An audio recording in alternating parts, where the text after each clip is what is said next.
こんにちは、高橋祐介です。こんにちは、鹿児島でテスターをしてます小バッチこと小原明彦です。こんにちは、愛知の内田です。はい、こんにちは、福井の山田大輔です。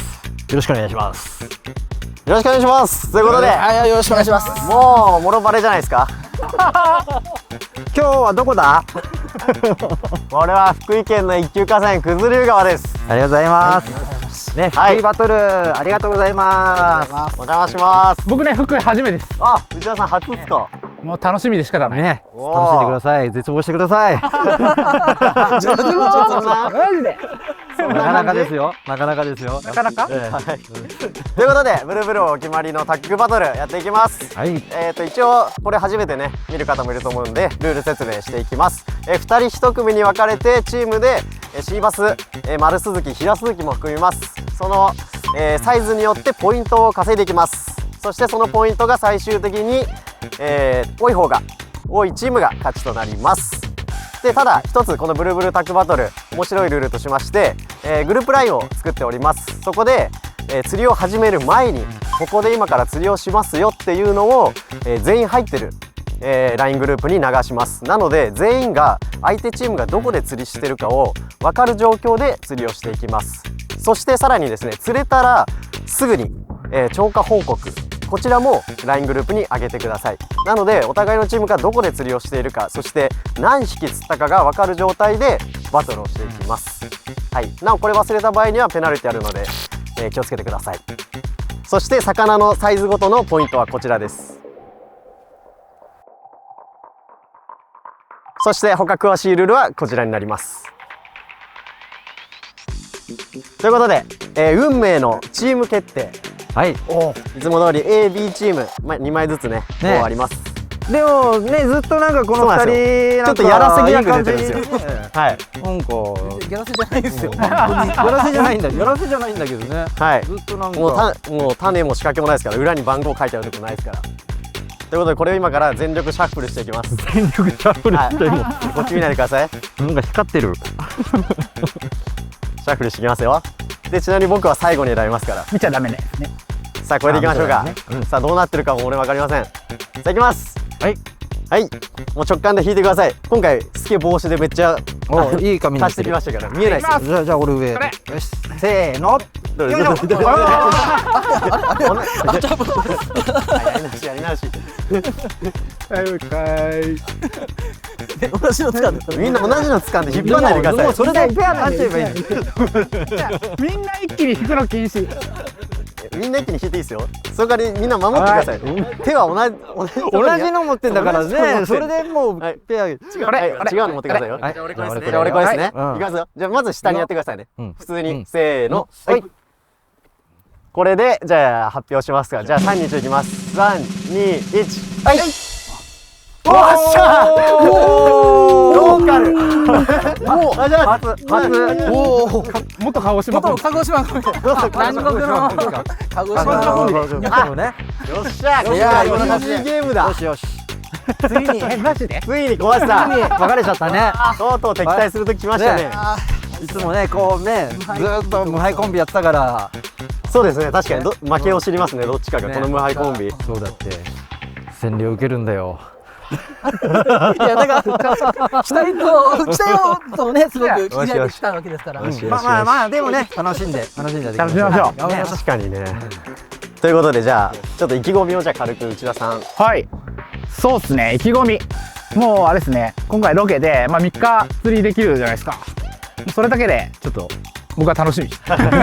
そんな長く釣りしちゃっていいのみたいな。楽しんでいきたいと思います。はい。小橋さん。はい。遠い鹿児島からこのね憧れの聖地で来ることができてもう本当嬉しいです。アウェー戦ってもうワクワクと不安とあるんですけど、すごい遠くまで来たなっていう遠くまで来てしまったあるんですけど、なんかせっかくなんでもうこう楽しみたいなという気持ちが大きいです。はい、ぜひぜひ。はい、そうですね。一応ホームということでやらせてもらいます。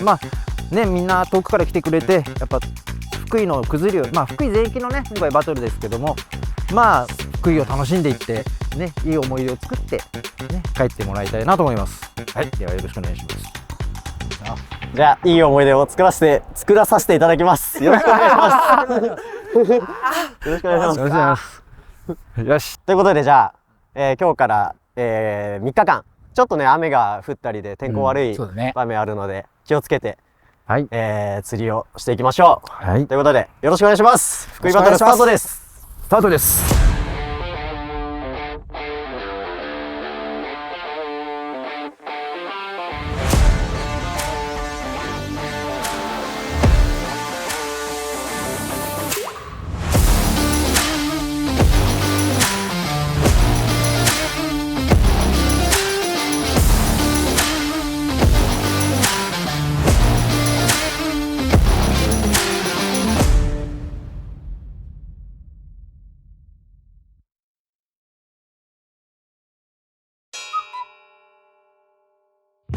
はい、じゃあ始まりましたね。始まりましたね始。まりましたね。じゃあ、もう向こうのチームも出ますね。ちょうど今動き出しそうとしてるところですね。ちょっとどう動くのか気になるところですけど、あっちは豊富なんで、もそうだよね。もう山田さんいるポイント的しには、多分高橋君も全国的のね、うそうですよね。あってその辺は有利だと思うから。しかもなんか2週間前に釣りビジョンさんでなんかロケしてるみたいなんあで、九頭竜でいろいろ回ってるはずなんですよ。とかなので手堅いところ、その時の状況のところを見ながら回るんじゃないかなと思うんですけど、はいはいはいなんで僕らまずポイントの選定からじゃないですか。そうだね。なんで、今日朝見た感じ、現地の人と会ったんですよ。その時にやっぱり何日か前もこんな雨が降ったけど、その時増えたけど、その後一気に水位が下がって、はいはいはい。渇水時と変わらないぐらいの水位になっちゃったっていう話だったんですよ。で何渇水なの？なので、一番硬いところとしてはまずこの1個目の席までの間のこの深みがあるの深みかな。その間にで流れも集約されてるんで、ここじゃないかな。そうだね。この辺なんかカーブしてて掘れてそうね。そうですよね。この対岸あたりのところが結構流れ当たってるんで、はいはいはい手前はこっち浅いんで結構割とちょっと軽くウェーリングができる感じです、そういうところから行ってみて、もうまずここが一番下流側の手堅いところなのかなと思うんですよ。なるほどねあとここから上に行くのはあと水位とか、いろんなところあると思うんですけど、もっとピンになってくるんで、ここでまず感覚掴んでちょっとまた動いてみようかなと思います。了解です一応メジャーなフィールドみたいな感じです。あ、そうなんだね。はい、そんなとこなんで、じゃあとりあえずそっち行きましょう。行ってみましょう。よし、じゃあ行きましょう。さあ山田さんよろしくお願いします。お願いします。チーム千葉。チーム千葉だね、はい本当だね。っていうか俺絶対ユースケと一緒になると思わなかったの。チーム分けではいね、前回の千葉もそうだったけど、はいはいはいはい絶対分かれてからの待ってあれかと思った。言うても僕も1回しか来たことないですからあ、そういやでも1回来てれば俺たちとあんま変わんないじゃん。やっそれはないそれはないそれはないです。ぱね。さあこの雨がどっちに転ぶかですよね。そうだね。やっぱ気温もガーンと落ちたから、もう落ち合いが終盤ですけどね。もうね、そうですよね。ですね。その終盤最後最後のの波に乗れるか。ひとひねりがあるかもしれない。でもね、やっぱ九頭竜って言えばね、清流なんでね、はい清流シーバスやっぱ見たいよね。そうですね、うん結構降るんで明日そうだね明日はちょっと清流やりたいですよね、でうん明後日がもしかしたら暑いパターンもあるんで、そうだから雨の雨量次第もあるけど、そうですまあ、ね。一度はねやっぱ挑戦したい、さっき見たら全然渇水じゃないですか。ねえ水なかったね、こんなんで今までも結構降ったはずなのに。まあどっかで開くタイミングんでちょっとあれするしかないですけど、そうだねなので今日は中下流で組み立てる感じです。そうだね、まずまあ時間もね今からなんで、はい小場所でちょっと手堅くね、手堅く手堅くね、まずあっちにプレッシャーをかける感じ。ちょっとね、ちょっとプレッシャーかけに行こうかなと思ってます。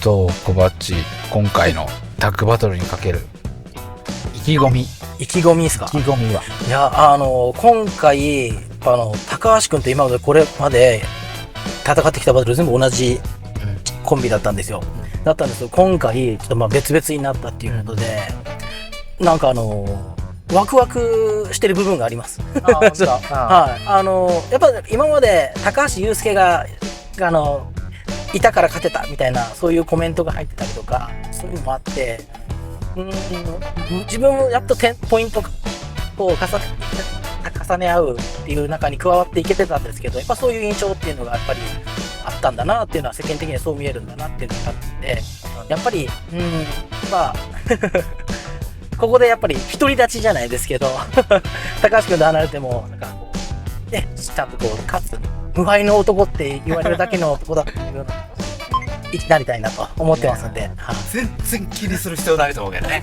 むしろ小鉢だから買ってこれたんだよ内田さん今回初めてタッグバトル出るじゃないですか、どうですか？意気込みっていうかね、今は、さっき高橋君が僕に内田さん今若干夢見心地だからって言ってたけど、夢見心地なんだろうなって思ってて、できればこの夢心地のまま終わりたい。なるほどですね。いや、そうですね。なんか、そうだね。正直やっぱ心配もあるけど、そう結局あれだね。やっぱもうそもそも普段からそんなに釣りに時間割けてないから、すごい今回こんな長い間釣りしていいのみたいな、やっぱ大きすぎて。そうか、今回釣り漬けの3日間にあるわけですね。そう逆にそんなに長く釣りしたら俺どうなるんだろうって思うねだからねまずはやっぱ楽しんで、だけどやっぱ釣果ね出していきたいよね。手付けの魚が難しいんだよな。この後も多分話すだろうけど、本当ね、僕もね、まあ1年丸1年挑戦してるけどね、未だに分かんない崩れの魚。いやー難しいですよね。ちょっとね普通じゃないよね。ちょっと違いますよね、性質。僕も来てびっくりしました。全く何も通じないっていうかね。そうだからちょっとそこをちょっと困ますけどね。そこがだからなんとかこう小さくてもいいからね、少しずつアジャストさせながらね、うちらもねやっていかないと。千葉の誘いには全く乗ってこないから乗ってこない。そうすると僕たちが完全にほげるってことですよね。そういうことなんだよね。だからその言うとやっぱこういういろんなところでやってるね、ユースケもいろんなところでやってるけど、コバッチなんかも結構ね強いんじゃねえかなと思って、なかなかいい勝負になると思うんだよな。あとはもうね、この雨風との戦いで夜も結構冷え込むからね、そこら辺で集中力を切らさずに釣りができるかってことですよ。いやぶっちぎりで勝ちましょうね。もう50対0ぐらいで勝ちましょう。そうだね、3日目あたりになったらもういいよ、俺ちら釣りしないって、そうですね、ガイドしてあげてもいいよね、向こうはねそうですね、3日目ガイドする勢いでそのぐらいじゃないとでも本来いけないよね、はい、やっぱ経験者たち2人の、チームだから。目標ガイドするで、目標ガイドするで、はい、頑張りましょう。ね、ガイドされたりしてここね。やだー。やだー、本当やだー。あれ、ここは初めて？去年1回入りました。1日1日だけ入りました。その石川県に行く前に名古屋のセントレアで降りて行ったんで、釣れた？釣れました。朝間詰めすぐ。ガボッツで？いや、他社さんの。なるほどね。オッケーオッケー。あそこに背があるんだね。そうなんです。背が絡むんですよ。対岸もそうなんですけど、中津が真ん中にあるじゃないですか。で、両岸ともそう狙えるんですけど、とりあえずこの落ち込み付近に活性の高い魚が多分こっちにいると思うんですよ。なのでこっちから釣り下って最終的に下流側にちょっと流れが絞れたエリアもあるんで、そっちまで降りていこうかなというふうに思ってます。今なんか魚の影見えましたね。なんか見えましたよね。なんだろうね、あれね。わかんないですけど、生命感あるということで、そうだね。期待していきましょう。行きましょう。なんか最初からでっかいルアーついてますけど。はい、なんかタッグバトルとかね、動画でブルーブルーで僕といえばみたいなルアーがあるみたいな感じで、ね、あれですか、どうせあれでしょみたいな言われがちだと思うんですけど、僕もねあんまりねワンパターンやろうじゃないということで、そうだね、そういうところはね、たまには今日は、高橋君とのコンビもなくなったし、違う小バッチをお見せできればなというふうに思ってますんで、まずはですね、じゃあガボッツ150からいきたいと思います。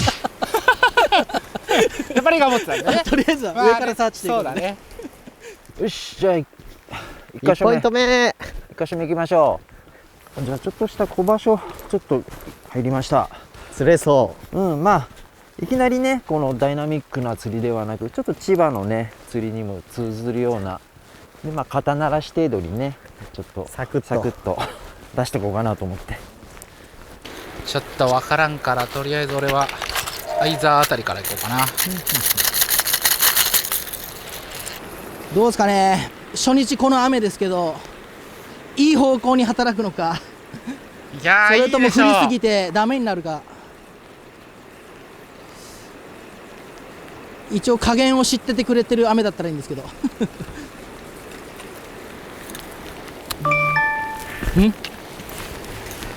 ラインが鳴ったな。当たった多分釣り返ししますだと思うんですけど、あ、高橋君も釣り返しなりできました。ちょっと中流というかだいぶ下流の方の水門付近のところに入ってるのかな。なんか魚がいましたね、なんかいるぞ、なんかいっぱい魚がいるぞ、なんかいる、大きい、明らかにシーバスっぽくないやつ、鈍感なやつがよし、行きましょこっちチームスタートです。 LINE もしました。う。あ、したありがとう。忘れそうだったんで忘れてた、忘れてた。はい、じゃあまあ僕はね先発これですね。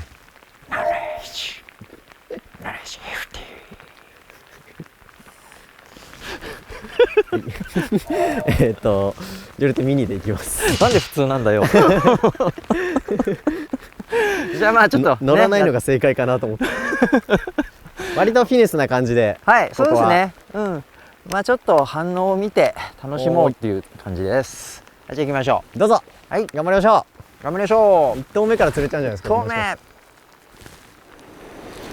普段地元でやるときはデイゲームでこんなにゆっくり巻くことってないんだけど、はやっぱお茶湯とかはデッドリトリーブスか。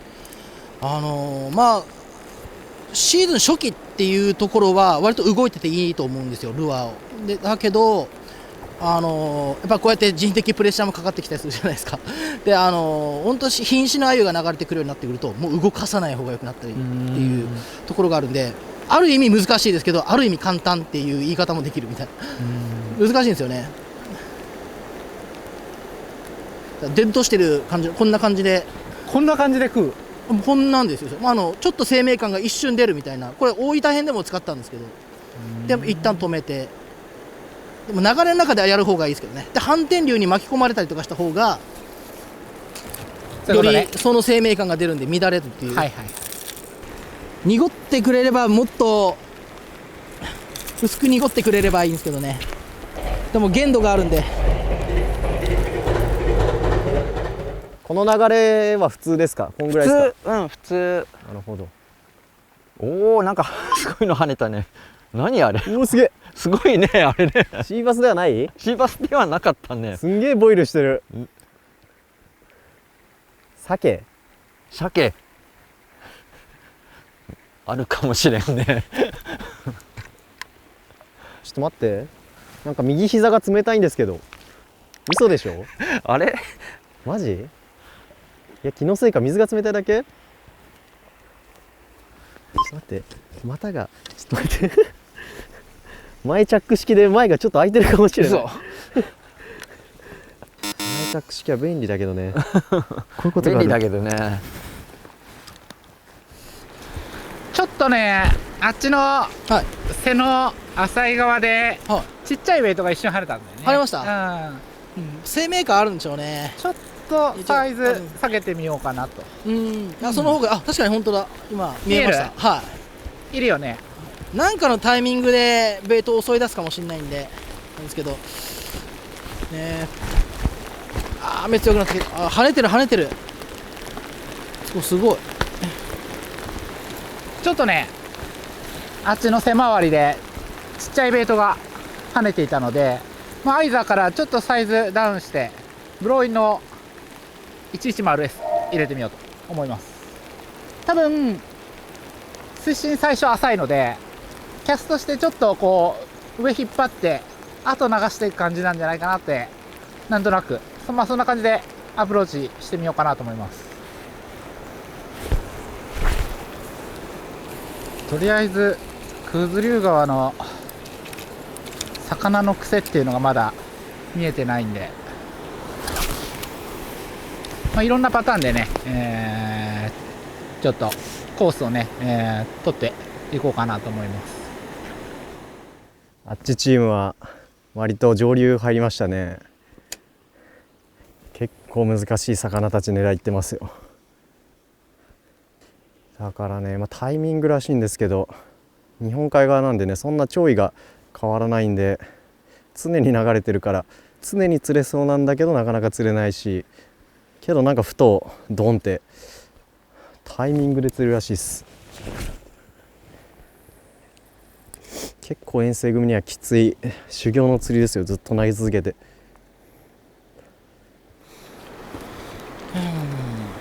この雨もまだ降り始めてそんな時間経ってないと思うんで、まだ増水とかそういうところまで行ってないかもしれないんですよ。なんでまた後からここが効いてくるかもしれないんで、一回ちょっと一通り通ってみて、また時間空けてここに戻ってくるみたいな形で取ってみましょうか。なのでちょっと下流側の方に行ってみましょうか。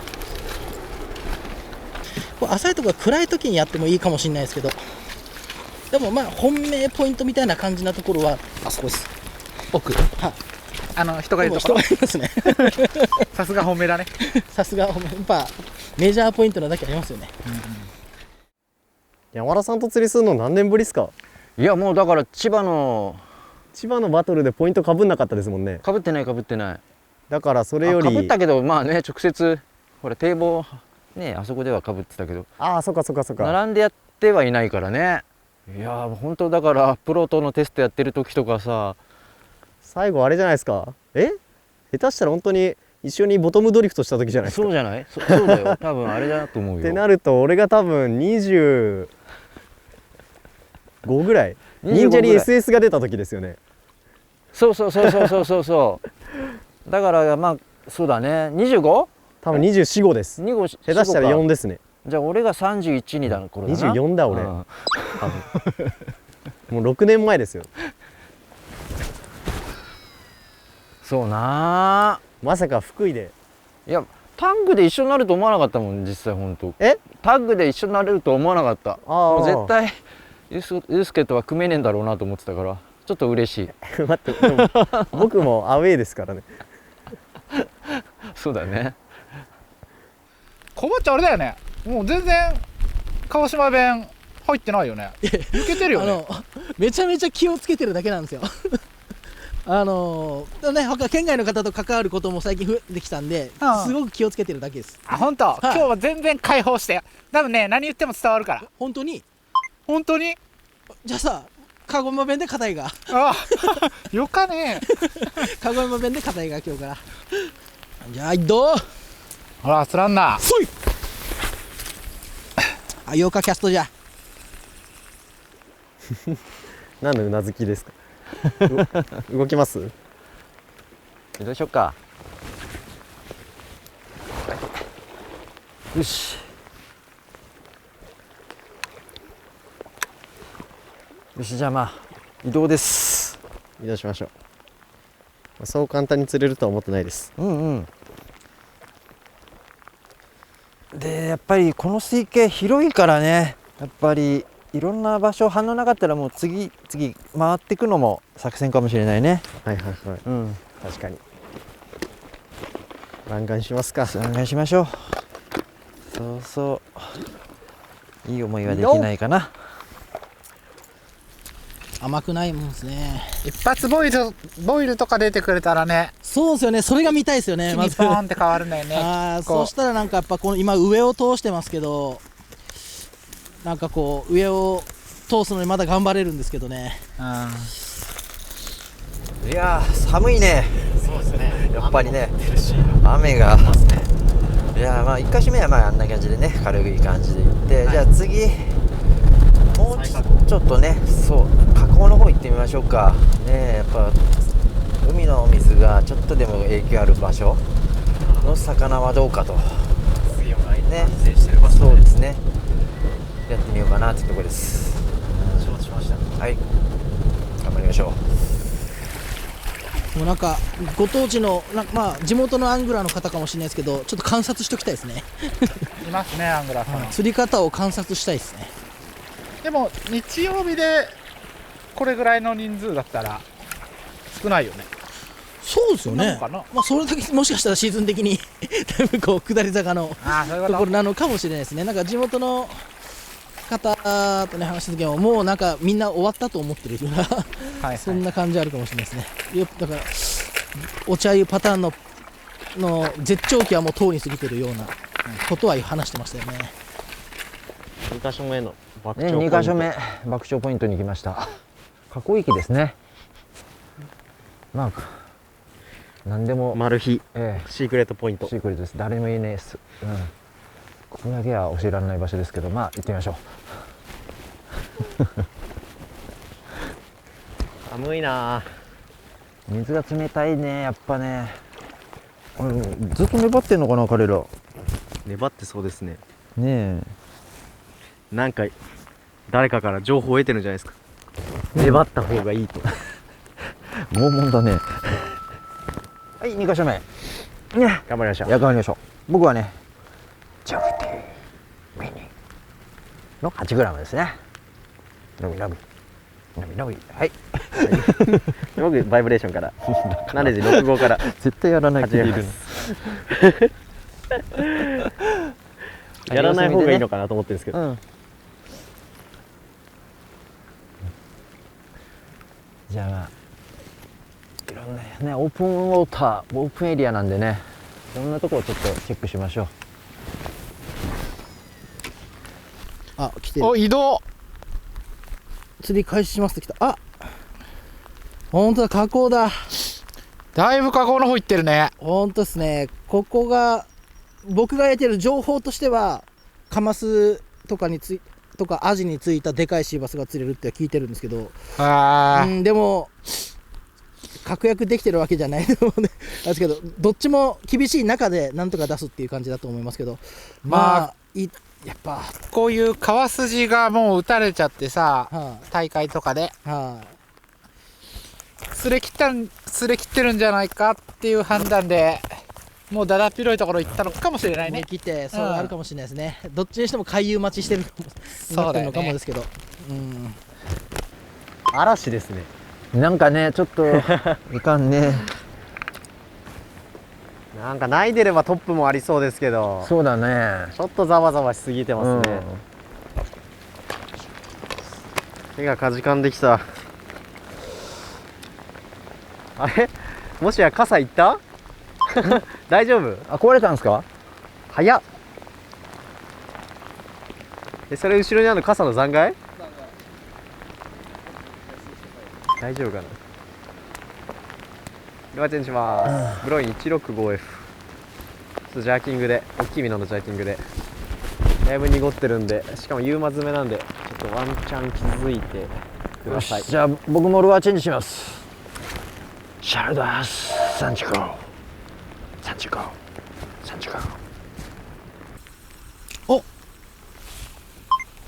石田さん、おい。お、あゆマジでしてきた見して。なんか思ってたより小さいああ、本当だ。思ってたより小さいですけど、初めて見たお茶湯。どうサイズ的には？サイズ的にはなんかブローインとかアイザーとかその辺りの感じですけどね。そうだね、本当だね。ああ、手で掴めるぐらい弱いんだね。ね、風強えこれ。僕たち風裏になってるけど、なんかな、飛んだ先のルアーがすごいことになってます。ヒューンって曲がってく。山田さん、毎回バトルだとなんかすごい天気呼んでこないですか？毎回ってまだ2回目ですけど2分の2じゃないですか？俺か俺なのか。いやー、俺は見ての通りお天気おだって前回兄さんよ。15メーターぐらい吹いてましたよね。あれはもうこの世の終わりかと思ったんだよ。今までバトルで天気悪いことって2回しかなかったんですよ。うん、全部俺山絡んでる。田さんがいます。いやいやいやいや、爽やかなお天気の男よ俺は。じゃあ僕はこれでいきます。はいスネコン 130S。 はい、僕はブローインでちょっと下狙っていこうかなと思います。ブローインの 110S ですね。さあ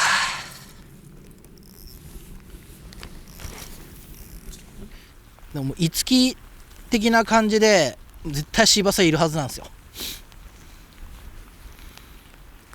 もちろん回遊もあると思うんですけど、なんか落ちあゆパターンのなんかセオリーっていう定番的に言われるドアップクロスからのやっぱクイズっていうのが、ね、もっとやっぱその辺守った方がいいのかもしれないけど、この辺が分かんないな。早く高橋君にプレッシャーかけたいね、本当ですよね。早くプレッシャーかけたい。そうなんですよ。手がかじかんできた。よしよいしょ。じゃあ行きます。ジョルティミニの88。チ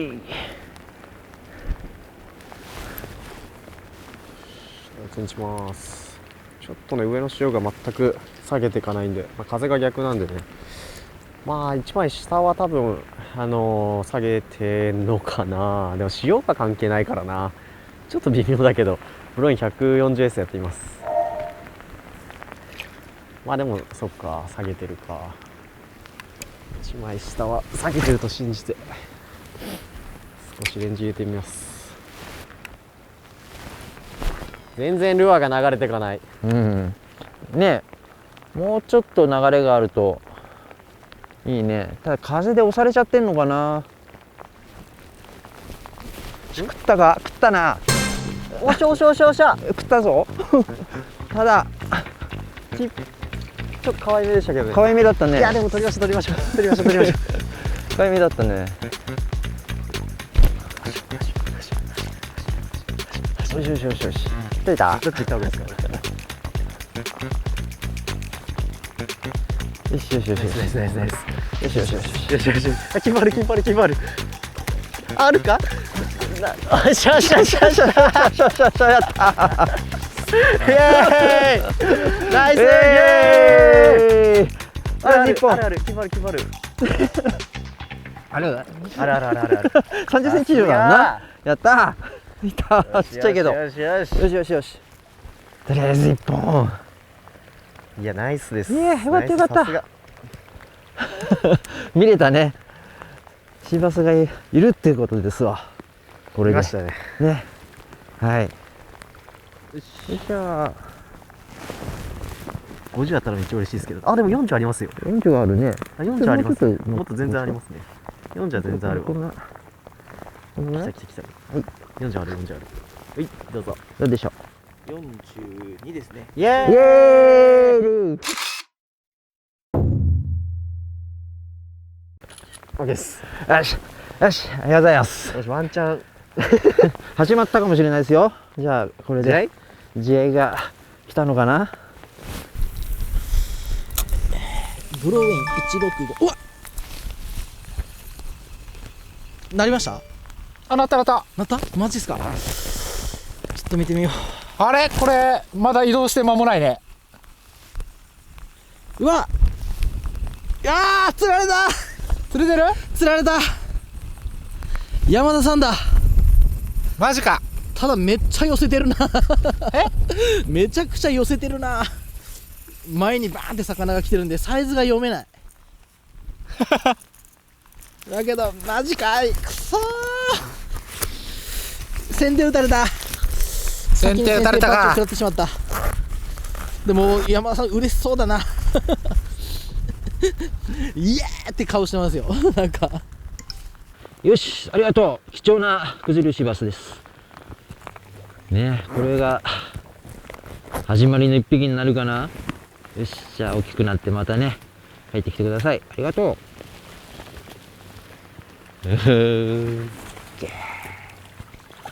まあ不利だとは思っていながらもちょっと先手打たれたの痛いな。何で釣れたかも別に出さなくていいんだね。そうなんですよ、うんなんで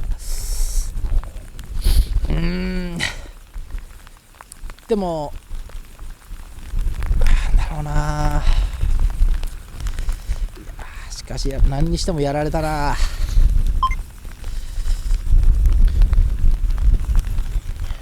まだまだでもオープンなんで回遊だとかなんとかができる場所だったってことですもんね。よし、じゃあちょっと下流側にまたずれましょうか。はい、割とちょっと今度はちょっと10メーター20メーターぐらいちょっと下ってまた流すコース変えましょう。いやでも魚見せてもらったんでよかったね。とりあえずほっとしたね。はい、とりあえずモチベーションが大事大事。しかもちょっと風やみましたね。ね、やんだね。これ来たんじゃないですか。来たよこれ。すげえすげえすげえ。雨すげえ。おーい。来たー痛い痛い痛い痛い待って痛い痛い痛い痛いやばいやばい。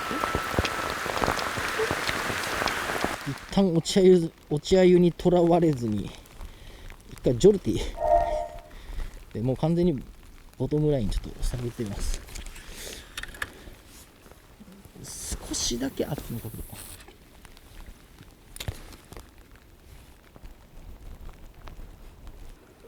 おっしゃ、当たった当たった当たった当たったぞ。いやいたけどこ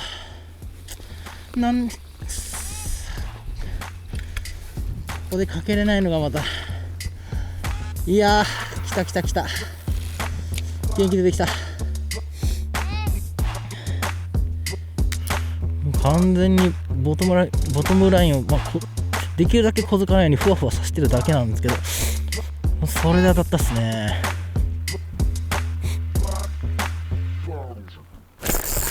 さあ、ヒット。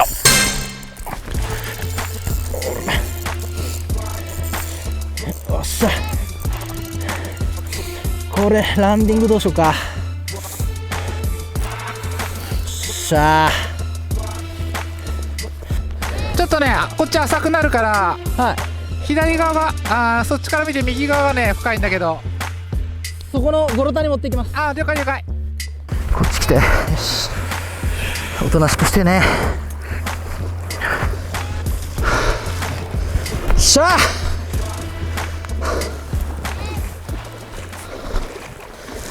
やりました。サイズはね、落ちあゆとかのサイズじゃないかもしれないけど嬉しいわ。や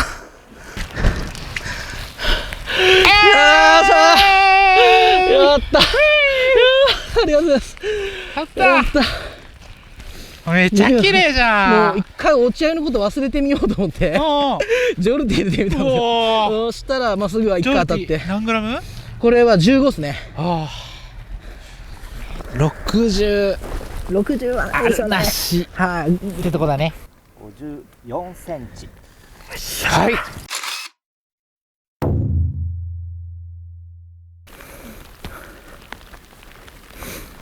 鈴木が臭くない。よし、元気だね。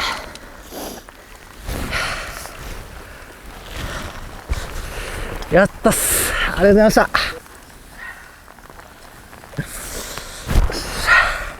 ポイント移動してきました。はい、3カ所目。ちょっそしてと登りましたね。雨止まず氷に降られ。あられはやみましたね。あられ氷的なものはなくなったね。まあ一時か。頑張りましょうか。なかなか初日から。はい。でもあっちが1本釣ったんですよ。そうですね。小松さんがちょっとやりますね。さすがだね。はい。ちちょっとこっちリードされるわけにはいかないんで頑そうだ張りましょう。ね。もう引き離しに行きましょう。このまま。はいよし、頑張ろう。よし。投げろ。投攻げるんだ。めのブロイン80。何が攻めかわかんないけど。マジか80。じゃあ私はこれでアイザーいいとか大変なことになりアイザー125F。長いんだよな。このルアー決めてから。いいじゃん、ちょっとぐらい。何なりました？なったなりました。やべえ。でも1回しか。待って、移動でやってくれ。そっか。ちょっと回収して確認します。もう一回来たら超かなかの来た。いや、意外来たってことは移動っぽいですね。あれ釣り開始しますが、多分よ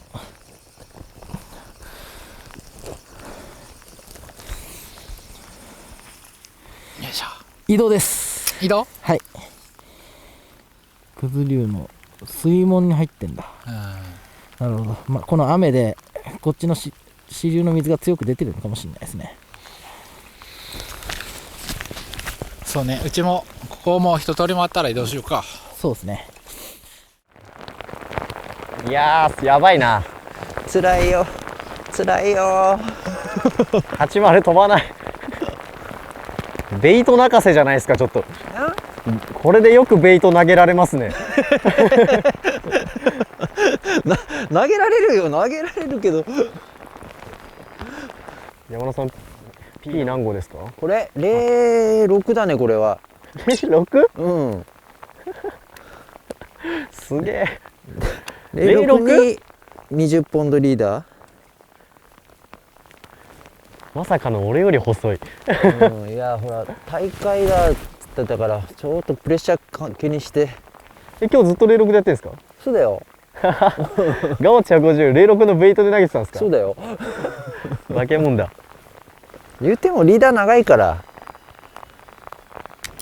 だからベンダーバールでもこのサーモ製の 100% 使って曲げてやろうと思ったら06じゃちょっと心もとないけど、はい。ドラグで出すから俺の場合ファイトの時は、怖いのはフッキングの瞬間と、だからキャストの瞬間だけ、そこさえ気をつけちゃえば。今回今ね3回バイト取れたんだけど、まだなんだろう、何のタイミングでこうバイトしてるかっていうのがいまいち見えないんだよね。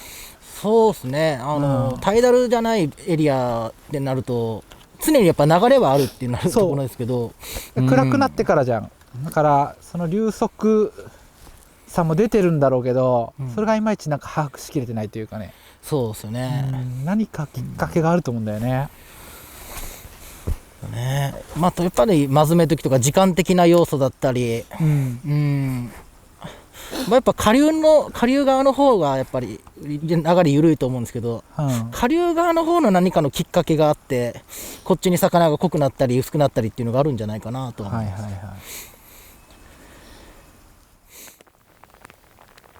いや当たんないですね。マジか。前回来た時もっと当たってまもっした。と当たってた。はい。はい、じゃあ私ルアーチェンジします。山田ジョルティ、これなんだっけ、15。15。のびのび、よし助けてジョルティ。全部やるんすね。全部やるよ。全部やるよ。しっかりプロ意識高く。不公平じゃないか、だって不公平。ルアーたちに。ルアーたちにやるルアーとやらないルアーだったら。そうそうなんで俺やってくんない。ハイブリッジだけやらないとかやめてくださいね。このあれだね、断続的に降る雨って結構きついね。きついですね。降ったりやんだりされるとね、本当なんですよ。ちょっとそこですよね。プランがね。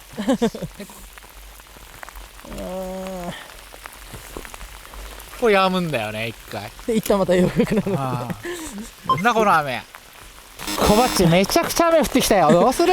ちょっと前ね。ね、ちょっとまあ危険なね、もっと水位が上がってきちゃったりとかしてもそうだよねいけないんで、ここで一旦切り上げて夜の釣りにちょっと作戦会議しましょうか。そうだね。寒いしね。とりあえず太陽もね、移動しましょう。移動で。はい。はい、移動します。移動します。どうですか、反応は。何もなしです。何もないね。ちょっと移動してみようか。そうですね。まだまだ。どこに行った。まあまあ。さっき掴みかけたんですけどね。あんなん？あ、違います違います。さっきな、あの氷が。氷が。次なる作戦はありますか？どこ行っても同じ感じもするよね。そうですよね。なんかそんな気しますよね。氷が降っちゃったってことはね、氷水になってると。そうですよね。氷が降ったんですからね。確実に冷えてますよね。キンキンや。雨どころの話じゃないですよね。キンキンに冷えてやがるって感じやろ。氷水入れられましたからね。でもまあまあその前からなんかちょっとおかしかったね、やっぱりきつね。あの辺のね一箇所目もよし、まあ頑張りましょう。頑張りましょう。頑張ろう。本当頑張るしかねえっすわ。コバッチなんかまだいいのかな。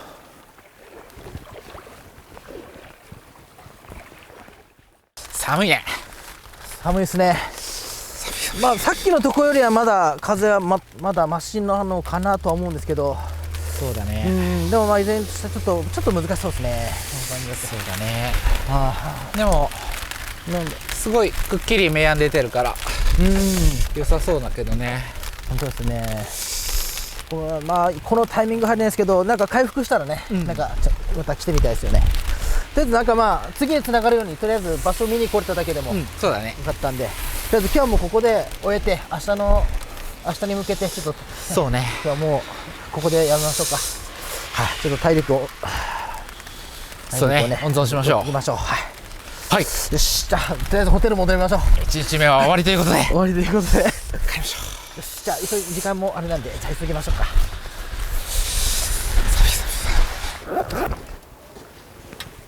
これがタッグバトルです。あ、山田さんがいる回の違うって。かっこ山田会。違うって俺雨男じゃねえよ。嵐を呼ぶ山田さん。違うってお天気お兄さんや。ストリーム山田。ストリーム山田。いい迷惑やな。もう呼ばれなくなっちゃうじゃないか。ストリームじゃないよし。最後頑張りましょやるう。ぞ。諦めないことが一番大事ですからね。諦めたらそこで終わりなんだよ。試合終了じゃないです。誰かストップかけてくれ。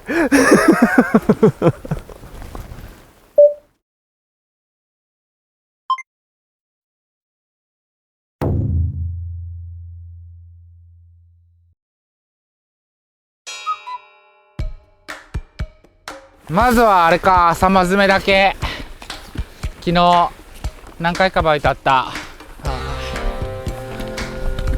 流れ込みのところあそこで探っていきましょうか。そうですね。あ、やっぱ水は増えてますね。そうだね、ちょっと増えてるね。あ、めっちゃ鳥いるよ。いますね。何あれ、見て、すごい。うわ、なんかすごいな。バードウォッチみたい。すごいな。すごいね。とサギだけじゃなくてウがいるってことはやっぱアユが落ちたっぽいですけどね。そうだけども、だけどもうこの辺なんてもう鳥のプレッシャーでこのシーバスも嫌がるでしょうからね。さすがにここまでいるとね。そうですよね。鳥の足がなんか水の中に入ってくるのも嫌がりそうですけど、シーバスもだからまああれよりあの鳥よりやっぱ下流側がに行くのが早いでしょうね。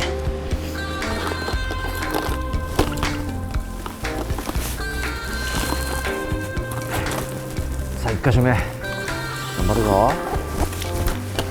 寝不足は忘れましたわ、寒すぎて。目覚めたね。今年一番寒いんじゃないですか。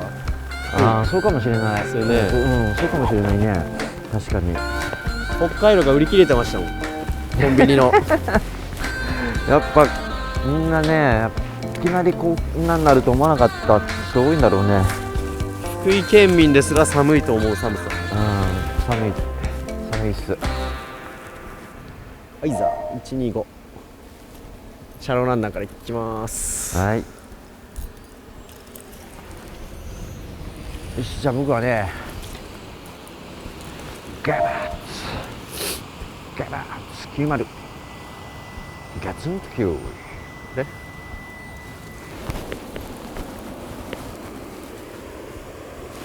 どうですか、水量は増えてる。増えてます。うん。じゃあ期待できるの。わあ、いい反転だ。2箇所、ね、この辺からこの辺打ってもいいし、とりあえずそっちから行こ中洲には立てるんですか。う。行けるはず。了解っす。ちょっと水量に注意俺もこんしながら。な増えた時来たことない。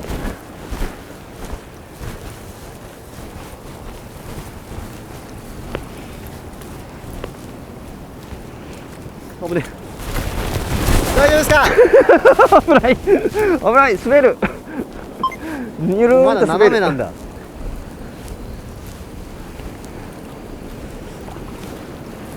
これはゆるーんっていくニュルーン落ちてるね。いますね。あ、こっちにも鮎が。ああ本当だね。あっちにもあっちにも落ちてる。サイズ感的にはガボツでもいけるんじゃないかなと思ってます。ガボツ相沢あたりはね全然いけると思います。よし、よっしゃ、ういし頑張りましょいきます。頑張りましょう。チェスト。まあね今ねガボツ90入れてるじゃないですか。でこの時期も落ち鮎終盤なんですよ。まあ、終盤でもまあ落ち鮎もいると。でその他にねやっぱこのぐらいのベイトそれもいるんですよ。でそれを捕食してる状態のもいるんでルアーサイズもいろいろ入れてみるの大事ですね。一頭このルアーで投げたから食わないっつってもサイズとかシルエット変えたら一頭、ね、次の一頭で出るっていうそういうことが結構あるんでこういう場所って諦めずにローテーションも大事かなと思いますね。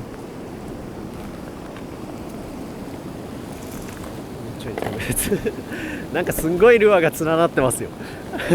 えジョルティがすごい連なってます。仲良しになってる仲良しジョルティそんな綺麗にジョルティだけ連ならないことあります？鼻から出すやつみたいな国旗みたいになってます。バンコクみたいな感じでしょ今びっくりしちゃったみたい。あそこがジョルティスペースだからか。ジョルティゾーンだから仲良しジョルティです。何食ってんすかね。アユ、まあ、アユもいるしあとはなんかこの50センチぐらいのちっちゃいベイトがいるんですよ。その辺食べてますね。なんでもう落ち鮎っていう概念だけじゃなくてもう普通の釣り流れてきたものを何でも。そう何でも食ってる感じ。でもまあ朝一なんで絶対水面は意識してるはずなんですよね。そうですよね。うんだからここにいるんですもんね。そうそうそう。何か流れてくるの待ってるから。よし、もう一つ飛距離が欲しいんで 165F スリム。はい今度ボラコーンね。ボラコーン行くよのハイフロートボラコーンパクパクはい行きます。結局さあ、はいなんか絶対数は少ないと思うんだよね。ああだから早めに移動で。そうですね。踏ん張るとどこも見れないみたいになっちゃうんで他がああ気になるところも明るいうちに見ないとですよね。虹出てるよ。虹だ虹虹よどうかいい魚をいやーなん釣らせてくだかさい。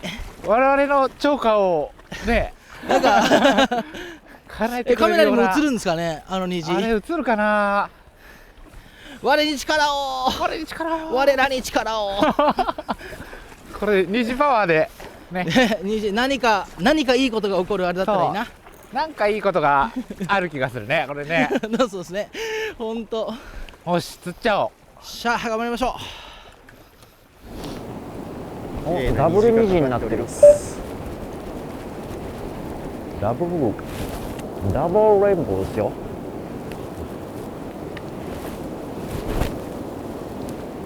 お、サギが餌を取りにやってきたぞ。今すごい俺こっちからはい小バッチと虹がシンクロしていい感じ。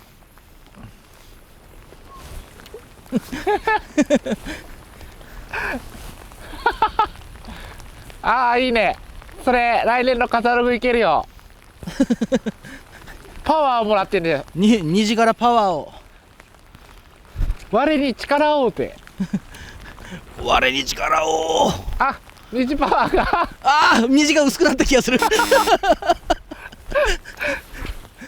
あれだねやっぱ人に頼んなというぐらいちょっとの感じでスケベ心が出たのがバレたね。俺に頼るんじゃねえよという感じで。あー消えちゃった。虹が消えてきた。くそ。はい、色チェンジします。ブローインナブローインナ140ね、ブルーブルーの代表ルアーです。ブローイン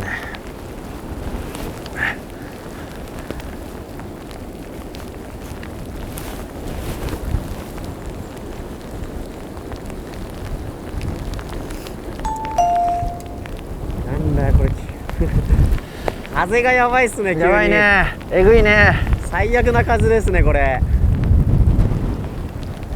着水本点が来る。あれしないぜ。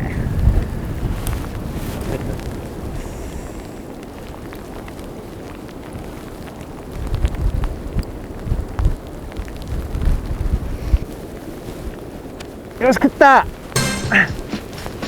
食ったよ食ったよ。よしけおマジブローインナナイス。こっちあげようかな。よしよしよしよし。まだわからん、まだわからん。どういう食い方してるかわかんない。ちょっとそっち行きたい。そっち行きたい。こっち。うん。また帰られちゃうと嫌だから。ああ危ない。オッケーオッケーオッケー。あ、こっちがかじかんでネット取れん。あ、ネット入れる。うわ、一回釣られてるよ。一回釣られる。あ、釣られとる。よっしゃー。よっしゃー。一枚入れたら出ました。どこら辺ですか？もう真ん中の。ああ、なるほど。上じゃ出ないけど下じゃ出るわ。ちょっとだから下だった。なるほどなるほど。よし、計測しましょう。お、60いってんね。いってますね。うん。はい、じゃあ見てください。63センチ。はい。よし。よし。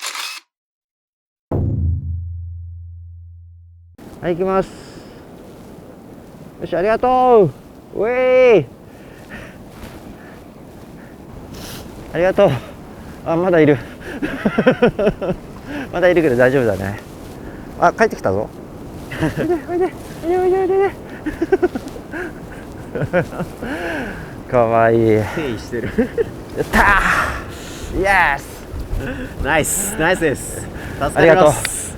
ありがとう。よし、これの流れでもう行こああ山田さんが釣った。え？あしかもでかい。釣った？釣った。何？マジか。これはいい魚だね。本当だ。長い。マジかよ。山田さんさすがやな。よし、じゃあ僕もレンジ入れてみます。140。140いいね。そのいいね。なんて色これ？ファイスペースって言います。なんすかこの昨日から。いいな。あとしかも釣れたら褒めてください。絶対釣れるわそれ。濁りの時ね、やっぱ黒でシルエット出すの大事ですよね。さっきの1本やっぱこの激流でねフック伸ばされてますよ。まあこんだけで済んだからよかった。やっぱねすごい押しが強いですよ流れの。さあ山田さんが魚見してくれたからやる気はあるけど余計にやる気が出ました。あー食った。よっしゃー。これどっち？負け負け負け負け負け食ったよっしゃー。まだまだいるまだいる。後ろ後ろ緩いとこに。おっしゃおっしゃおっしゃ。おいいよ。やばいちょっとバレそう。あちょっ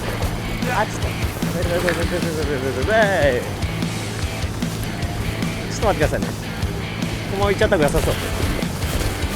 よし、いってるいってるいってるいってるいってるいってる。よしよしよしよしよしよし。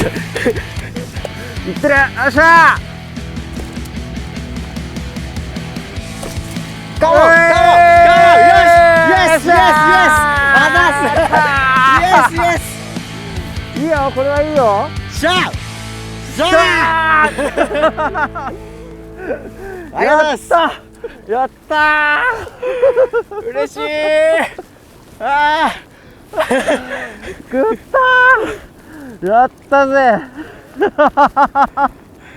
いい魚やったーやったー矢野さんやったぜあざっす釣らせていただきましたイエーイなんだこのシーンクズリュウこれがクズリュウっすよ。いやいい魚めっちゃ嬉しいで丸よ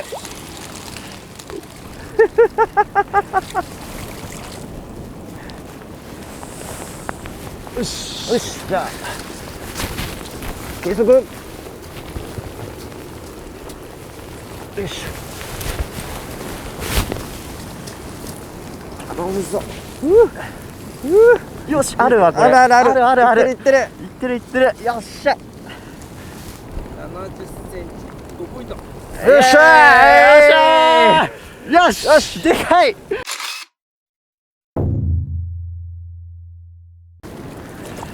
かっけーこれクズリュウシーバスって感じだな、かっこいいねマッチョだわウエイトよ。ウェイトっすそんでねこの激流からこいつ抜いてくんだからほらしんどいよ。かっけーこのちょっと緑のねうんリバーシーバスっぽいうんよしさあまだまだいけそうなちょっと気もしてきましたねねまだまだまだまだいけそういやー山田さんが開いた突破口よしちょっとでも君は知らせに行かないでくれこっちだバイバイお利口いやカモがおる投げれん何なってないちょっとあなったなりましたうわーやられたまた高橋君が釣ったやべえじゃん高橋君も釣ったなにーやばい引き離されたぞちくしょう出るな多分結果早いところに行ってるんだよなでもそれが正解だったんだろうな僕が鮎を落とすっていうところばっかり気にしすぎたのかなよしじゃあまだまだ行こうか。まだまだ行きましょまだまだ行くよ。うこれはうんまあ状況多分上がってますよね上がってるね。雨のおかげでやっぱちょっとまずめ一発よりはちょっといいのかもしれないね。やっぱ少し時間経った方がね。ちょっとやれるところまでやった方が良さそうですねそうだね。まあ条件は同じなんで向こうだって同じチャンスあるからね。そうですね、やっぱこここはのルールのあれで、うん今僕たちが9ポイント9ポイントか。ですが、あっち80アップポイントされたら逆終わりだよね。全然80アップあるからね。全然あるんで全然あるからちょっとやっぱりここは攻めの手を緩めない方が、まだまだっすね、いいね。まあさこういろんなルアー投げてさは結構素早く乱眼してみたけどはいバイトあったなしっすね俺もないんだよねそれらしい感じもなかったですうんでもう朝まずめもねもう終わったんでもう一回戻りながらもう一回行って戻りながらもちょっと軽く打って打つ移動しましょう席みたいになってるあそこのああまあそうだねもうこの途中は捨てましょうちょっと結果早い場所行っちゃいましょうジョル15にします。ちょっと暴れすぎかもしれないですけど、あんまりレンジ入るとボトム側全然わかんないんで根がかりしちゃいそうなんで、根がかりしてねバシバシやってると場所をあれしそうなんで、ジョルティジョルティちょっとフォローにも入ります。でも山田さん曰く普段はボイルがあるみたいなんで、ちょっと上にできってないのかな。よし食った。おっしゃ食ったっしょそれ。よし釣れ。でかいんじゃない？でかいんじゃないそれ。ちょっと悪くないかもね。慎重に行きたいね。シーバスですよね。シーバスだと思うよ。でかいんじゃないですか。でかいよ。ねちょっとこの粒子を抜けたい。頑張って。え、やべえな。ブローイン。ブロインやべえな。さっきまでが嘘みたいですね。そうだね。いるわだな、ブローイン。うわ、寄ってこね。あ、そうでもない。大丈夫大丈夫。そうでもなかった。あ、ゴミがある。あげます？見えないからね。跳ねないですね。うん。重いから跳ねれねえんだ。もうちょっとかな。あいいもう一周しようか。もう一周するわ。これでいけねえかな。オッケーです。よっしゃー。でかいでかいでかいでかいでかい。え、いった？太い太い太い太いだけだよ。太っ。これ更新ですよ。太っ。これ清流シーバスだわ。普通にブローインです。釣れるわ。どこね。なんじゃこら。なんじゃこら。やばい。モンスター。確変来たかも。これですよ。これを釣りたかった。これをお見せしたかったね。いやな、意外とない。70は絶対ある絶対ある絶対ある。ね、あ、さっきよりでかいか。さっき全然でかいですよ。さあどうでしょうか。73ですね。5ポイント。よっしゃー、よっしゃー。かっこいいっすかねっ。こいいねち。ょっと顔ちっちゃいけど、このじゃあ体高がでかいから顔がちっちゃく見えるっていうこのかっこよさで、この尾びれ、おいで。この尾びれでかっ。ほらかっけー。馬力よ、馬力。ありけ釣りバスは馬力よ。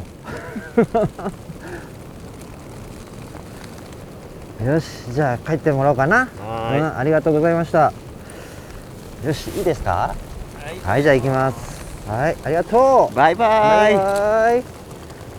バイバイ。バイバイ。うわ、また山田さんじゃん。山田さんめっちゃすげえな。すげえな。しかもサイズいいっすね。サイズだね。もうこうサイズをうんぼかすこともせず、そうっすね。もう堂々と。まあこんだけ差ついたから本当に大丈夫だう。ろう的な。本当や。釣れる気しかしないっすね。ねえ、釣れる気しかしないね。この代わりを。一本しか釣ってないけど釣れる気しかしない。魚見るとやっぱね。あれ山田さん何本釣ったんでしょう。ここ2本。2本釣ったんでしたっけ。2本、2本。じゃあここで今3本出てるんですね。 3本出てる。いや俺これねまだねまだ。対岸のよれ打ってないんですよ。うんうんうんうん。テトラ入ってるしね、掘れてそう。あんだけ反転力出るし。まあこう今デイゲームとかこういう、自然河川でやってきたんですけど、実際やってみて今のところまだ反応ないじゃないですか。内田さん的には今後どうした方がいいとかかなっていうところがありますか。そうね。俺のイメージは今こう川でね打ってみて、まあ、いろんなことをやってるんだけど、なんか今やっぱ魚の反応がないから何が正解なのっていうのがいまいちまだ分かってない。だからこのまま今もう山田さんと出した3ついてるんだけど、今この川の釣りで追いつくのが結構難しい。このデイゲームの河川釣りで難しいのかなっていうふうにちょっと思ってるね。夜は確かに内田さんが言うように明暗部っていうところが手堅くかつ魚がやっぱいるところだと思うんで、そういうところにやっぱ行った方がいいと思います。そうだね。でデイはやっぱり山田さんと高橋君がやっぱりね、やっぱ魚がたまる場所っていうところ、このセオリー通りのところに行ってるんで、僕としてはデイはもしかしたら今もうポイント取るためにそっちに行った方がいいかなと思ってるところはあります。でやっぱ高橋君たちが入ってるところは、もう高橋君たちがいる以上入れないと思うんですよ。小場所だと思うんで、なので他の川の同じような席みたいなところに行ってみるか、なるほどね。それでその川に席のところに行くまでにちょっと橋も見たりとかした方がいいと思います。どっちかで絶対2時間休憩取らないといけないんで。そうだね。それはじゃあそのさ、デイゲームで可能性のある、席で高橋君たちの行ってない場所、そこ行ってみようか。そうですね。ちょっとそこまでちょっと行ってみていいですか。了解。はい。行きましょう。行きましょう。はい。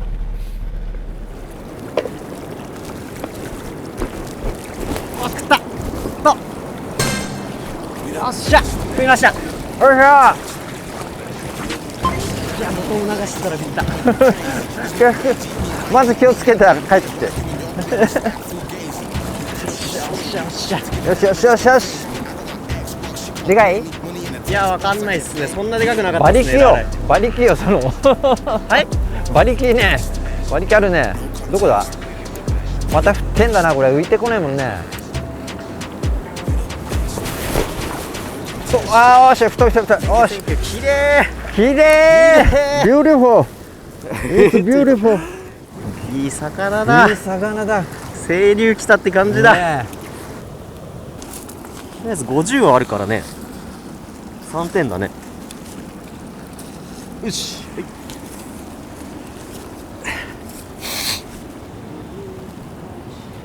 よっしゃ。よっしゃ。 3ポイント。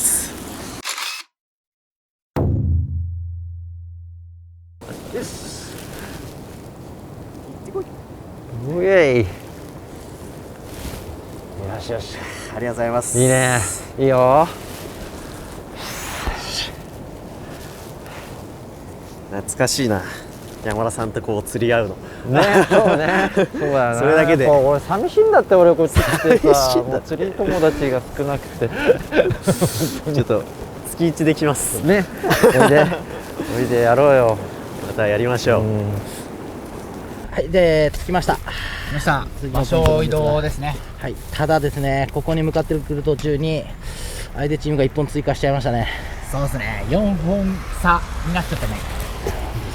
まあこれは大きいんですけど、でもまあこっちはね追いかけるしかないですね。そうだよ。はい、もういる魚がいるであろうところからまず確実に魚取れるようにとりあえずそうだね。やっていきましょう。まず多分1本取れば、ね、だだっとこう雰囲気変わると思う。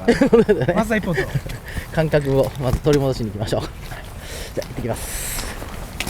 小バッチなんか移動して、支流、細い支流、昨日ほら、はい。ここ公開処刑なんだよって言った。公開処刑。あはいはい。足場川ってとこなんだ。あの辺のもっと街中で上だね。もっと上の方行った。あちょっと増水してるから。うん、多分小場所のワンチャン行ってんのかもしれない。相手のチームに少しでもしがみついていかなきゃ。じゃあ、はい、じゃあ、先発で。僕もアイザーで行きます。ダブルで。よし、ここで釣りましょう。はい。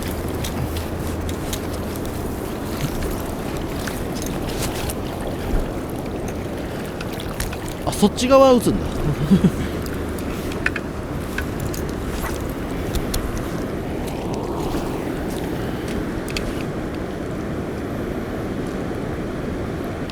もういよいよ落ちあゆパターンっていうよりはやっぱりもう増水パターンなんで、もうこの雨を生かすしかない。これが収まってきたときにもう一回落ちあゆパターンに戻ればいいと思うんで。いたいた。おっ、よっしゃういよっしゃ、すごいね。ずり上げれます？それとタモします？あ、ぶり上げれるよ。ずり上げれます？そんなに大きくない。後ろに下がっていった方がいいかもしれないですね。ここ何かある？草がいっぱいちょっとあるんで。お、ナイスナイス。ちょっと草に巻かれないように。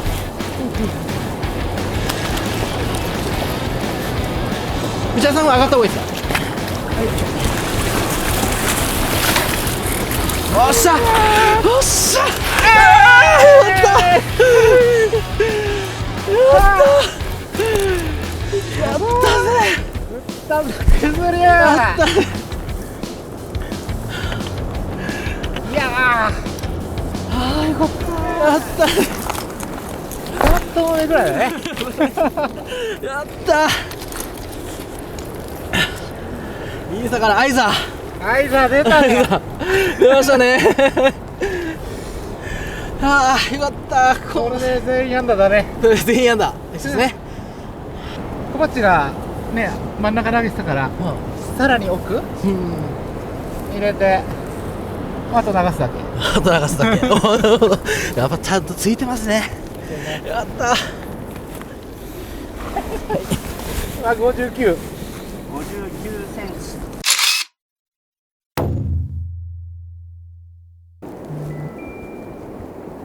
釣ったか。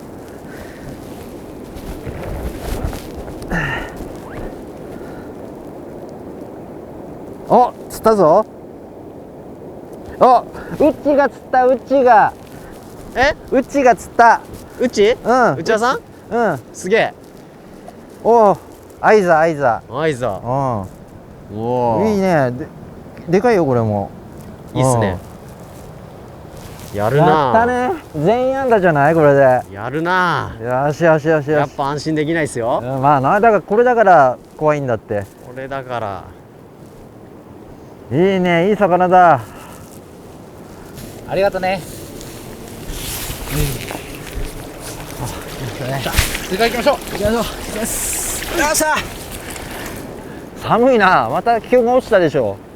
風が吹いてきました。ね休めます？え。いやー、休めます？ホテル？いやいや。場を。あ、場をね。そうだね。ちょっと休めた方がいいね。じゃあここで1時間休憩取りますか。現場1時間休憩。現場1時間休憩やるか。いい？帰らなくて大丈夫？ホテ全然ル2時間でもいいし。むしろここで1時間待てますんで。ここで立ってて。はい。ちょっとじゃあ休憩取りましょう。さすがにもうね、また気温が下がってきた。雨降ってきて。でポイント休めるって意味合いも込めてね。じゃあちょっと休憩しましょう。はい。でね、1時間ね、とりあえず1時間。とりあえず1時間取りましょうか。よし。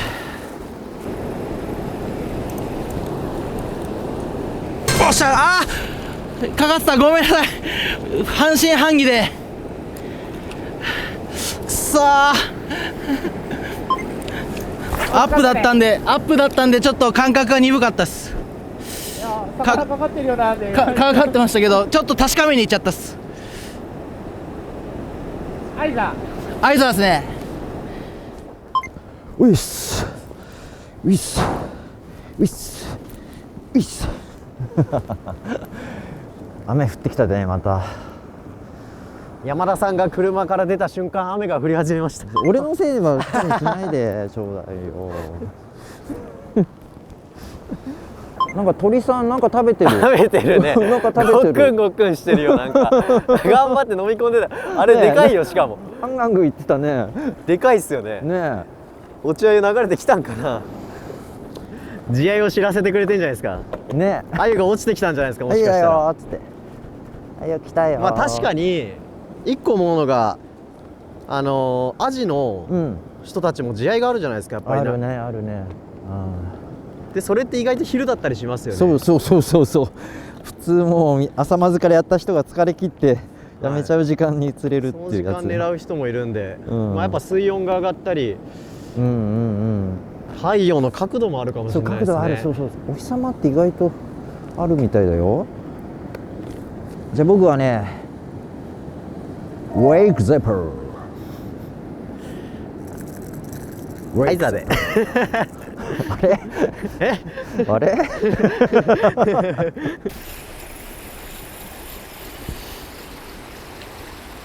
もう多分この掘れてる筋だけだと思うんで、あ今何本か落としたんですけど、もう早い反応ないならもうやめていいと思いますね。というわけでちょっと移動しましょう。はい。次の席。行っちゃいましょう。まず買っていきますよ。狩りに行きますよ。狩りに。いいね。小鉢乗ってきた。いや、魚やっぱ取れたんで、ちょっとずつまた積み上げていきましょうよ。そうだね。やばい、このロケ初めての青空だ。久しぶりに青を見た。ブロイのリップが折れた。このまま流していく。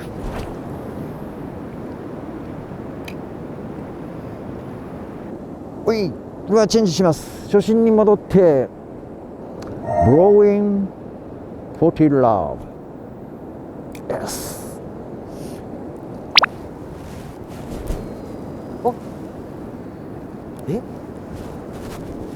違うか。したんじゃない。あー抜けた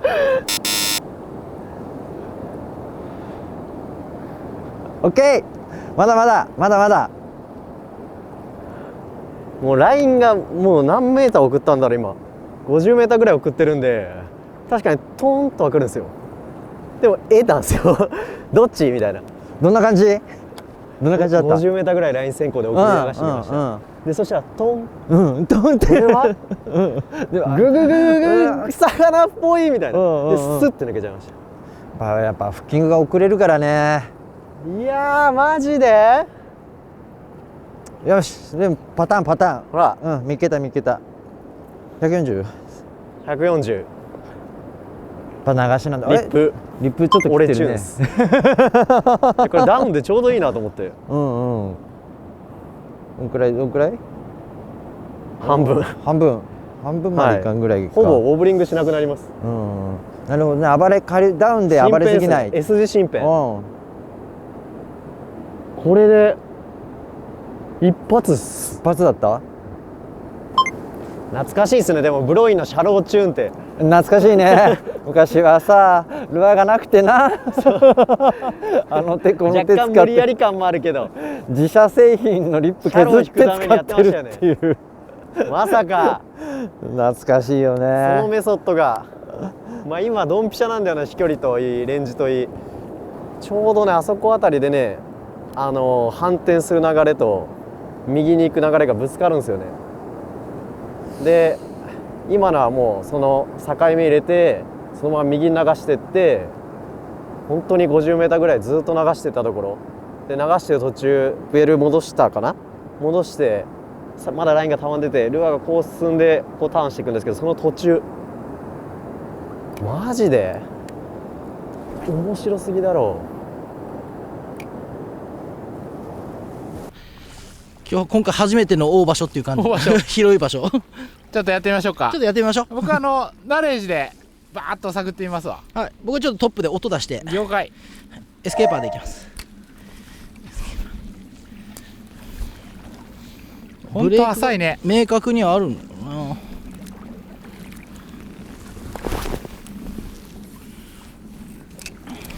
九頭竜来てこんな穏やかな釣りするの初めてだ。穏やかな釣り。そうですね、いきなり清流のどかだよね。急流なところに行ったりして。あとなんだろうな、可能性としてはまあアクションそうだけどカラーもあんのかな。ちょっと黄色系がいいのかな、チャート系が。さっき自分もね2本出したのはチャート系だし。う。今どこにいるんだ。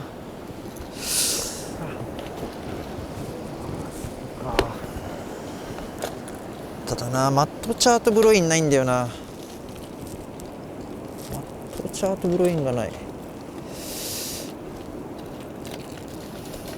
いやーこれ、ね、レッドビアしかないな、黄色系は。やっぱこの色系っていうこともあるよね。じゃあね、また今日のヒットルアーこれ信じてやっていきましょう。Blowing what you love。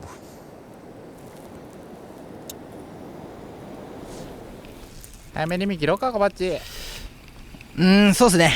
10分もいらなかったです。ちょっとね、雰囲気ないね。雰囲気ないっていうか、でもずっとこんな感じなんだよね、きっとね。そうですね、なんか中にストラクチャーがあってそこに絡んでそうなものもなかったし、ずっと砂でした。ずっと砂。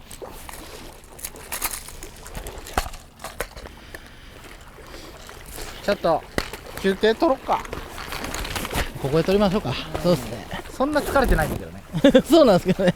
まだ元気なんですけど、今後の展開考えたときに、そうね。いやー絶対明日あれ撮りたい。もう一回やりたい。あのバイトを取って帰るのと取って帰らないのじゃ俺の釣り人生が変わる気がする。いやあれか、地元の人がね、もう超ライン先行ドリフトって言ってこの間釣りビジョンで来た時にね教えてくれたんですよ。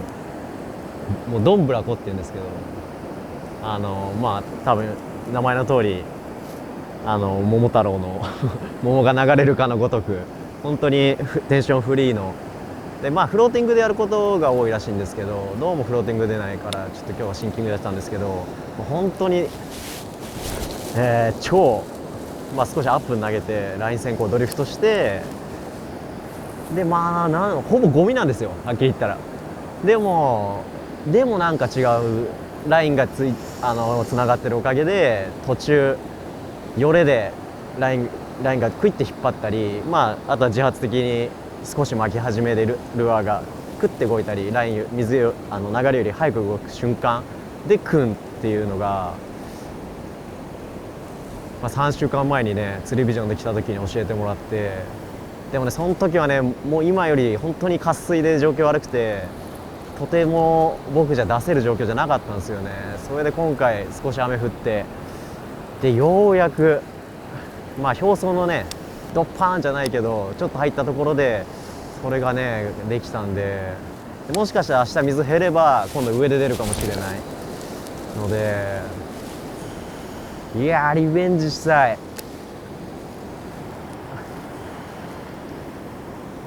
もう完全にこれは明日取れなかったら忘れ物ですよ。多分来週来ちゃうよこれ。よし食った。おっ来た。食った。どこ？そんなでかく。ルアーなんすか？なんすかルアー140。 140。うん巻いてくるしかねえな。釣り上げちゃった方が安全もありますけど、まあかかりどこだな。1本とかだったら針1本だったらじゃあ飛び越えます。まずは上げ寄せないと話にならん。これ取るまでがやっぱしんどいからね。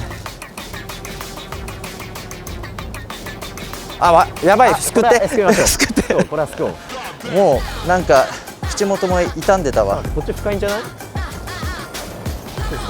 もっと山田さんが上流にこれ太っ。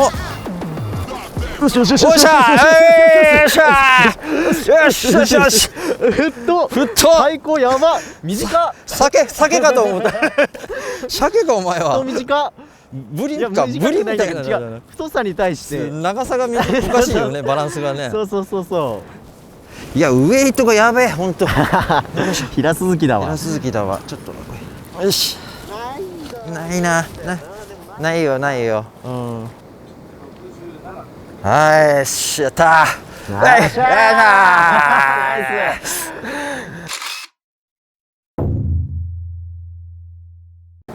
あいきますよ。送信相手寝てるかな。見てくださいこれ80ですよね。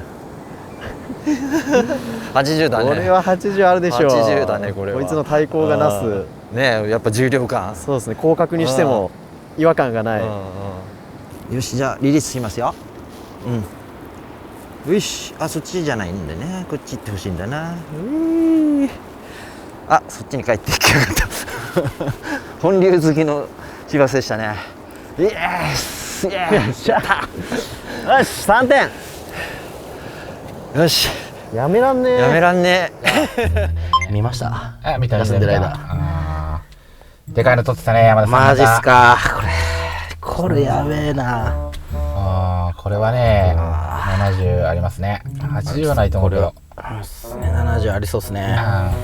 そうすると、今向こうが6本でうちら今2本じゃん。だから20対614ポイント差くらいあるんじゃないかと思われます。多分ランカー1本と71本取れば15ポイント入るから、いけんじゃねえか。そこで考えればですね、確かにそれでいいんだって思うところあるんですけど、簡単じゃないにしてもまだじゃあ可能性あるなっていうのはそうね、あるよね。終わりじゃないところは見えましたね。よいしょ。とりあえずちょっと行きましょうか。よいしょ。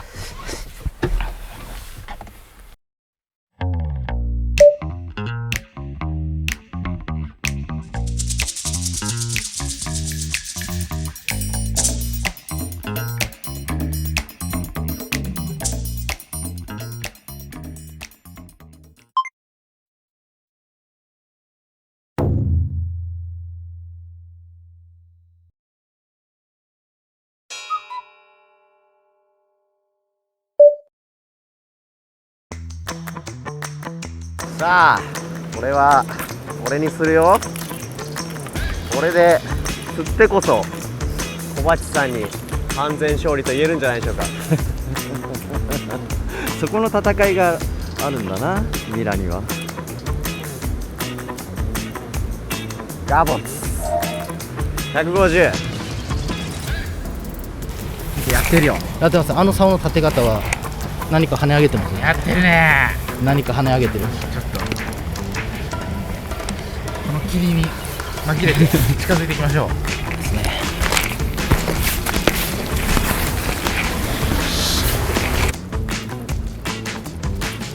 こんにちは。こんにちは。どうもこんにちは。あ、地元の方ですか。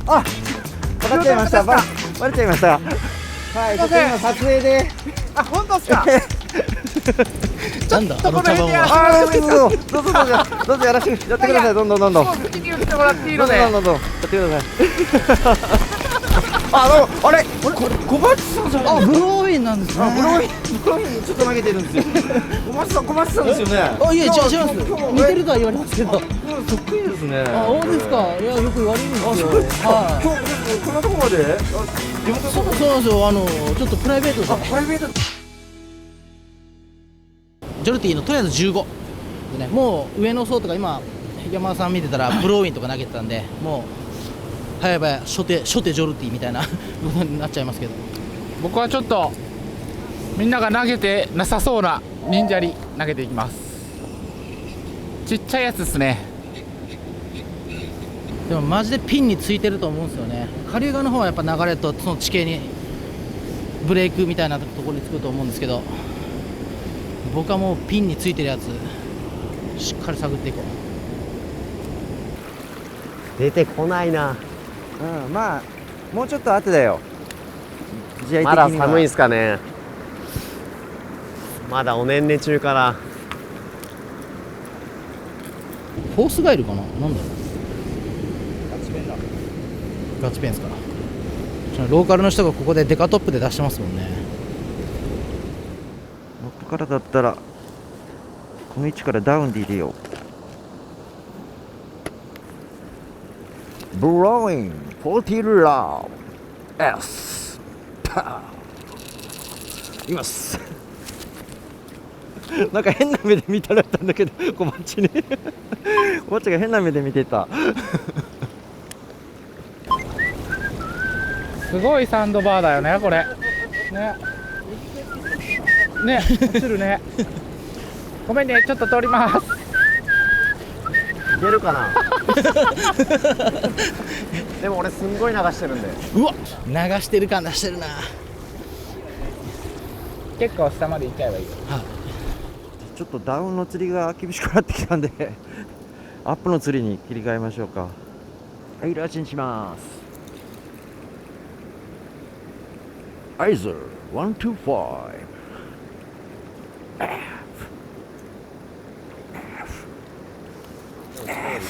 浅いんだね。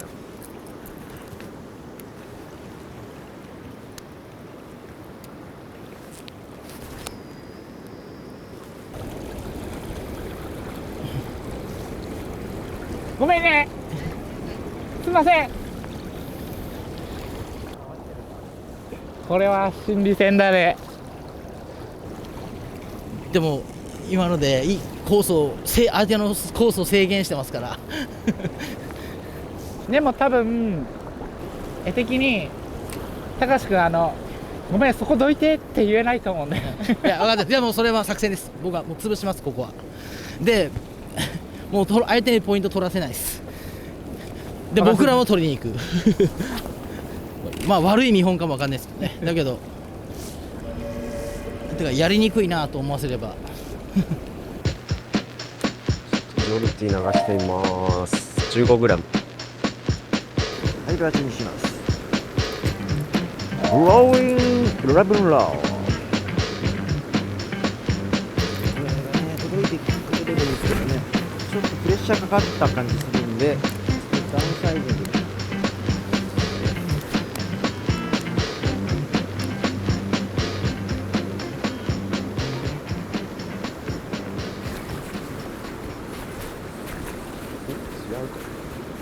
ったな。よっしゃよっしゃ。ロルティ落としてったら食った。粒子の中うわマジか。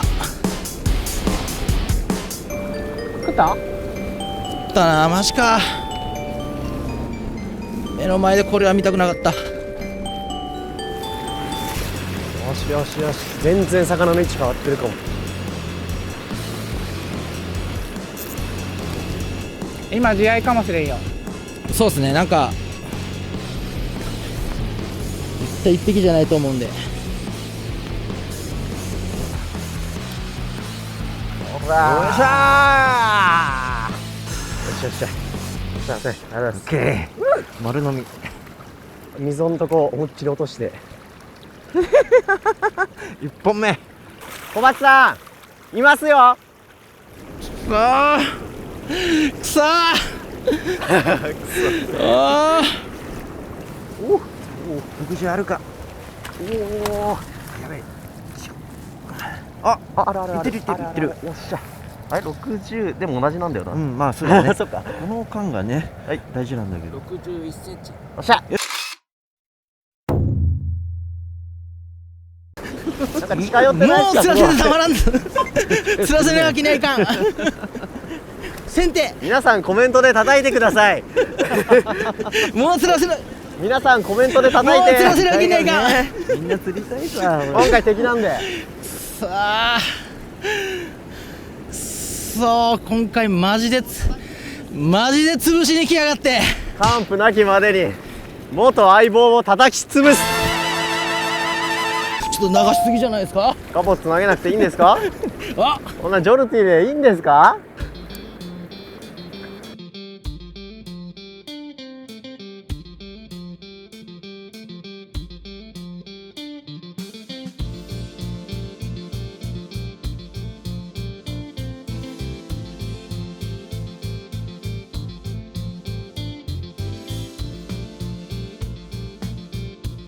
お疲れ様でした。お疲れ様でした無事3日間終了しまして、戻ってきました。はい、ということで結果発表の前に、感想をちょっと軽くお一人ずつ伺おうかなと思います。どうぞ。福井ねバトルやっていただきました。ありがとうございます。まずね、やっぱり僕の感想から言うと、やっぱ福井難しいですよね。九頭竜ありますけど、九頭竜の魚って結構難しい魚だと思ってます僕は。その中でね、みんなね全員アンダーしてるっていうのはやっぱ個人個人の力すごいんだなっていうのを感じましたね。はい。でまたねこういうバトル以外でねまた個人的にもね楽しくね釣りが一緒にできればなと思ってますね。またおいでくださいませ。お疲れ様でした。お疲れ様でした。いや本当今回ねコボッチに本当ね大ぶりだっこだったけど、でもねくずるやっぱ面白い。あ、よかった。どのポイント行っても新鮮だったし、なんかそれぞれのポイントでなんか自分のやってる釣りいけるかなと思ってこう試しながらね、やれたんで、魚はねそんな出せなかったんだけど、すごい、トータル楽しめましたね。また来たいフィールドですね。ぜひはいお越しください。はい、なんでしょうねいやもう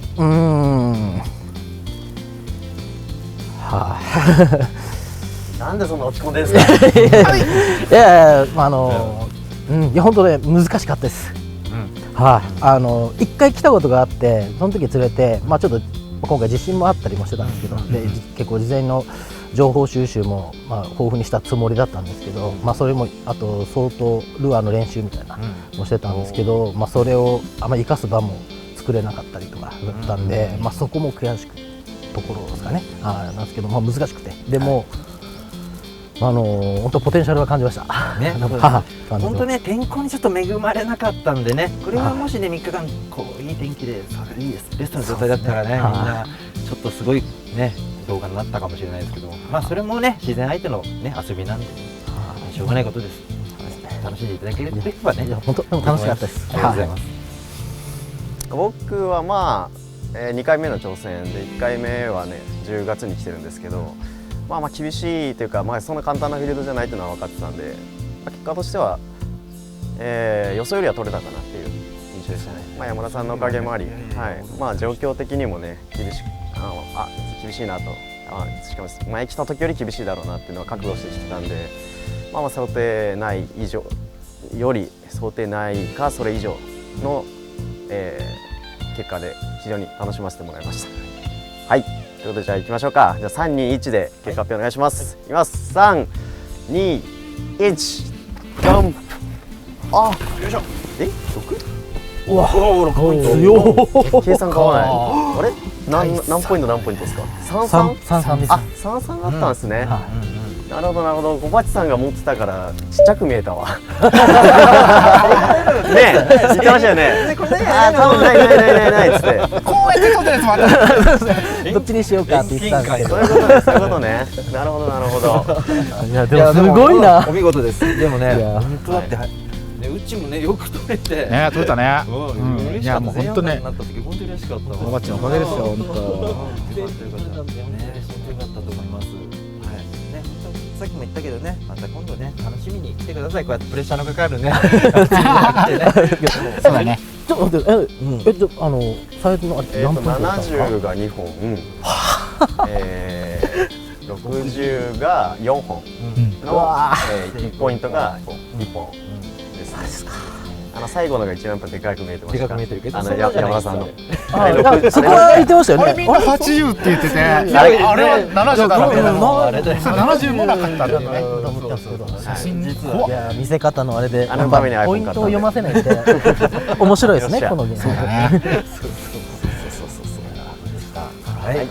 ということで福井バトルこれにて終了となります。皆さんお疲れ様でした。はい、お疲れ様でした。あありがとうございました。りがとうございました。ありがとうございます。ありがとう。